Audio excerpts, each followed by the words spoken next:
Alam mo ba na kahit sino ay pwedeng maging milyonaryo? Yes, ikaw din ay pwedeng maging milyonaryo. Kung gusto mong maging mayaman o milyonaryo, gayahin mo kung ano ginagawa ng mga mayayaman o milyonaryo. Ang kanilang tagumpay ay hindi ito dahil sa swerte o mana, ito ay dahil sa maliit na bagay na ginagawa nila araw-araw na pwede mo ring gayahin. Today, pag-uusapan natin ang 5 habits na ginagamit ng mga milyonaryo para magtagumpay sa buhay na pwede mong gayahin.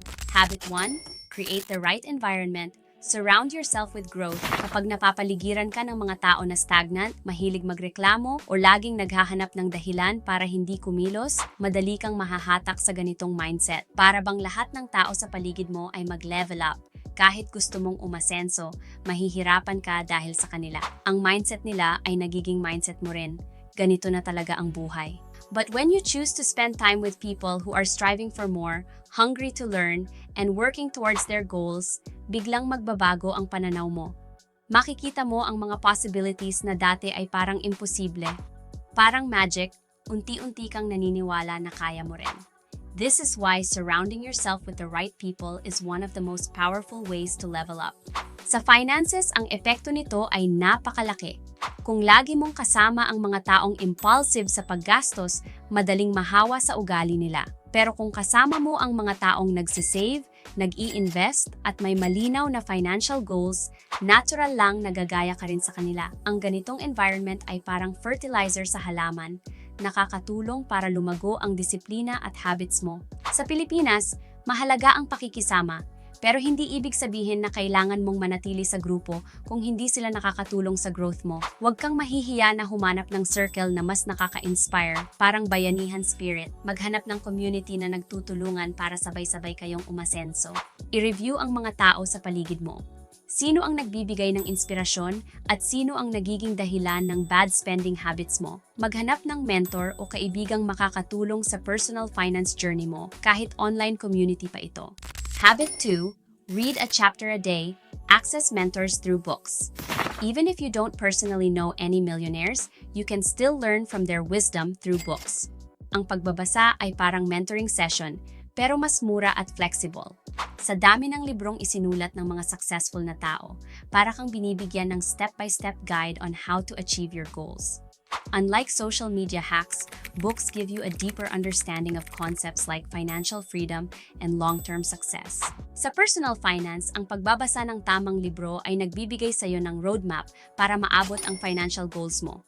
Matututo ka kung paano mag-budget, mag-save, mag-invest, at gumawa ng tamang financial habits para magtrabaho ang pera para sa iyo. Ang kaalaman na ito ay nagbibigay sa iyo ng tiwala na mag-take ng action kahit maliit lang sa simula.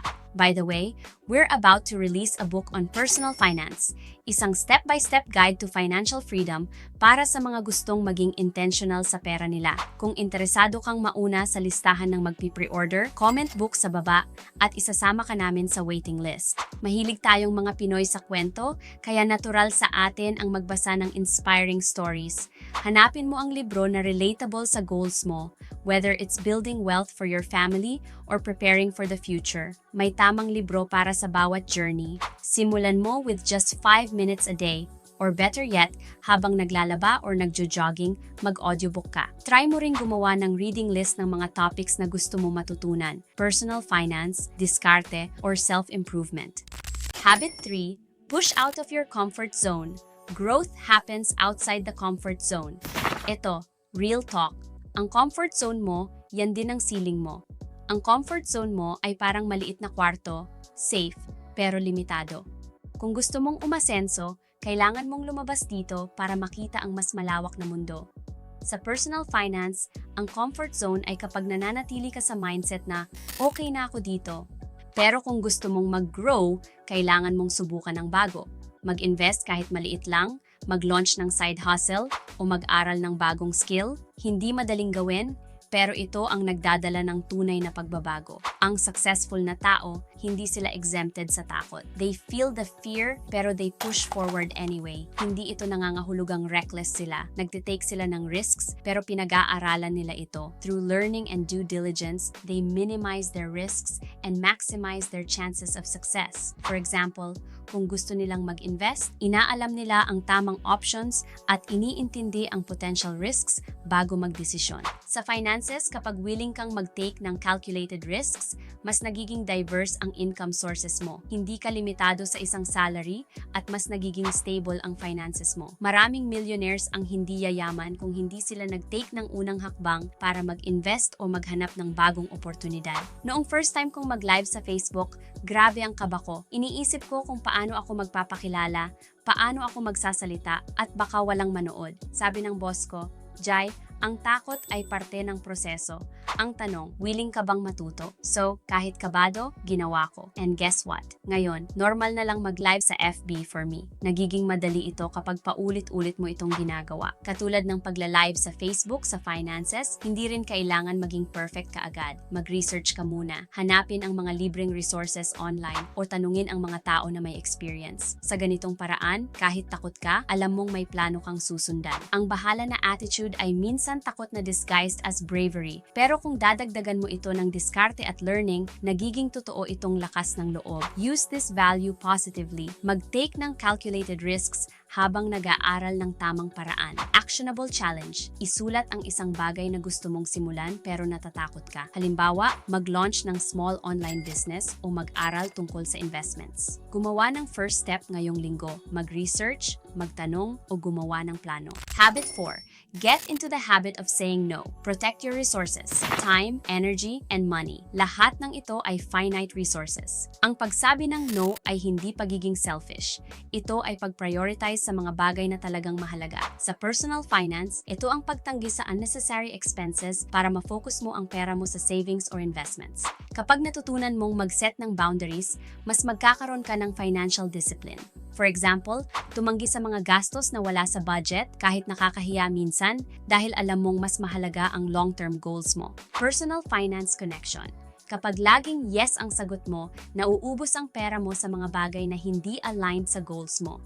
Pero ang pagsabi ng no ay nagiging yes para sa emergency fund mo, dream home, or investment portfolio. Dati, mahirap para sa akin magsabi ng no sa mga dinner invites kahit tight ang budget ko. Pero natutunan ko mula sa boss ko na ang pagiging honest tungkol sa priorities ay mas mahalaga kaysa magpanggap. Ngayon, mas confident na akong mag-decline kapag hindi aligned sa financial goals ko. Sa kultura natin, mahalaga ang utang na loob, pero dapat balanse. Pwede kang tumanggi ng maayos at ipaliwanag na inuuna mo lang ang goals mo. Ang tunay na kaibigan ay maiintindihan ito.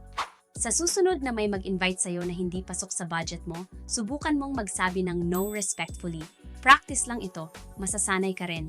Habit 5. Have a growth mindset. Turn problems into opportunities. Ang growth mindset ay paniniwala na lahat ay natututunan at lahat ng problema ay may solusyon. Sa personal finance, ito ang mindset na kahit maliit ang kita ngayon, pwede kang maghanap ng paraan para mag-improve. Hindi ka limitado ng kasalukuyang sitwasyon mo. Ang millionaires ay hindi naghahanap ng dahilan para hindi mag-succeed. Imbis na mag-focus sa limitations, iniisip nila ang possibilities. Paano mag-save kahit maliit ang income, paano mag-invest kahit beginner, at paano maghanap ng extra income. Kapag may growth mindset ka, hindi ka natatakot mag-try ng bagong bagay na pwedeng magbigay ng additional income o savings. Nagiging open ka sa mga financial tools at opportunities tulad ng budgeting apps o low-risk investments. Noong gusto kong mag-set up ng financial tracker, wala akong alam sa tools. Pero sabi ko, paano ko ito matututunan? Nag-research ako online at ngayon, daily ko nang ginagamit ang 5-minute budget tracker para ma-monitor ang gastos ko. Ang diskarte ay likas sa ating mga Pinoy. Kapag ginagamit mo ito sa finances, ang bawat problema ay nagiging opportunity. Kahit maliit ang resources, pwede kang maghanap ng paraan para mag-level up. Actionable challenge, maghanap ng isang bagay na gusto mong matutunan para sa finances mo. Gastos ng isang oras na research araw-araw para sa 30 araw. Kung maging committed ka at gagawin mo ang 5 habits na ito araw-araw, hindi malayo na ikaw rin ay magiging self-made millionaire. Pero kung feeling mo naman ay talagang napag-iiwanan ka na sa buhay, i-click mo panoorin ang video na nasa iyong screen. You're not behind video.